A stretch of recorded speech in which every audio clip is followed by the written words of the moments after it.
Well, guys, the moment we have all been waiting for, the Immortal Hulk number 25 is out, and man, there's a lot to digest in this issue.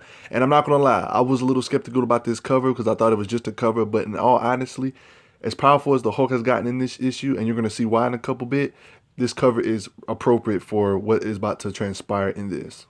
So, for those that don't know what's going on in the Immortal Hulk issue, in the latest issue of Immortal Hulk number 24, the Hulk was the last survivor of the universe, even supposedly killing Franklin Richards and Galactus of that universe, and was the last guy standing, even outliving characters like Mr. Immortal and things like that. And this comic picks off where this left off. And it's a little cryptic if you didn't know what happened in the last comic. And I'm going to explain it the best I can. Post your comments down below if you think I perceived something wrong or if you interpret it in a different way. Well, the comic picks up where it left off last time. Pretty much the end of the universe, it looks as it is. Supposedly, these are the last living organisms of the universe, even though they look very strange and interesting looking. As you see it here, it says Breaker of Worlds. As crazy as it may seem, evidently this universe still had some living organisms out there that wasn't quite dead yet. But to their surprise, they were not alone in the universe. These are the parts where it gets a little tricky on how the perception is. Tell me if you guys perceive this a little differently. They're talking about the last star in the universe, evidently, the star in the universe, because evidently, I'm assuming once the last star goes out, then in the universe, a new universe will begin and the process will repeat, like, I guess, like to the end of time or whatever, just repeat the cycle, universe be born, 2 billion years later, universe dies off, another universe is born, new Galactus, things like that. I'm assuming that's what that is. This planet and star were evidently the last things left in this universe. Then boy, oh boy, this happens. A freaking planet-sized Hulk that looks like some freaking Galactus type stuff. Like he looks like on some Galactus type stuff. Approaches, evidently these last few planets in the constellation. Pretty much bulldozing through planets and things like that. This has got to be the Hulk's mightiest we've ever seen him. He's on some celestial, universal type stuff for real. Look, the shatters this planet and everything right here. They pretty much state all is broken. I mean, just look at the size of him. He looks like a freaking celestial constellation. And even a giant smile. This is freaking creepy. Poor beings. I actually starting to feel bad for these poor beings. They even looked inside of him. They said his soul is hollow. They said when a soul was once there, it's not there anymore. And this is pretty much the big reveal everybody guessed beforehand. The Hulk is pretty much fused with the one below all. Pretty much it says right here, I'm the one below all. With these hands I break, with this mouth I howl. I devour the selves that were in a time long past. Now there is only I am all powerful, and my weapon is hate. I have made this a thing of hate, a hollow shell, a Hulk. The mysterious frightens and disgusts me. I will kill it. Make all hollows as I, dead and dark as I, and I will be alone. The one below all possessed Hulk goes on to destroying the final star evidently.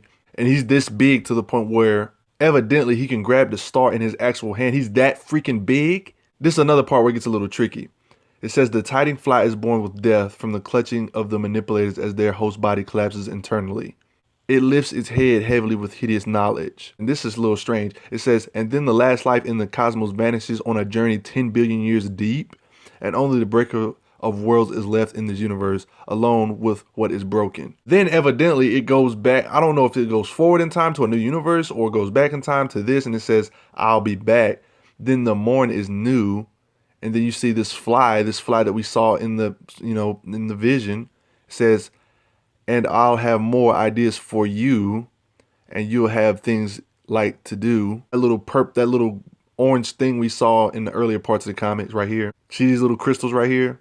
And the leader is evidently investigating this thing. And he looks like he's investigating the same organisms that were the last organisms of the last universe.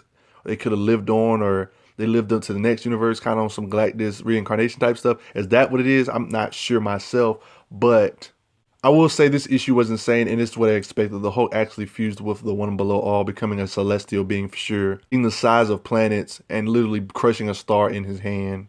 Everybody reads stuff differently, and everybody reads things with different perception. Tell me what you guys' perception of this comic was.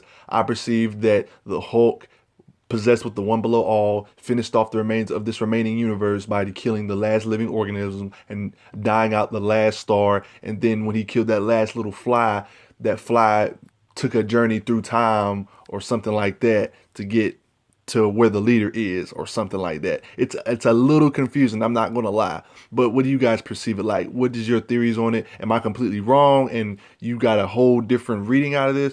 this is a lot to digest, but I thought it was cool finally seeing the Hulk get like a Rune King Thor power up. You know, you got characters like this in the past, like Rune King Thor, Chaos King Hercules. They have these ridiculous temporary power ups we see, and you know nobody cares. But soon as the Hulk gets one, everybody wants to be like, "Oh, the Hulk shouldn't be that powerful." Well, guess what? It's a temporary power up, and it's happened before in comics, and I'm fine with it. But what do you guys think about this? Was this issue surprising? Did it catch you off guard? What do you guys think? Post your comments down below. Let me know what you all think.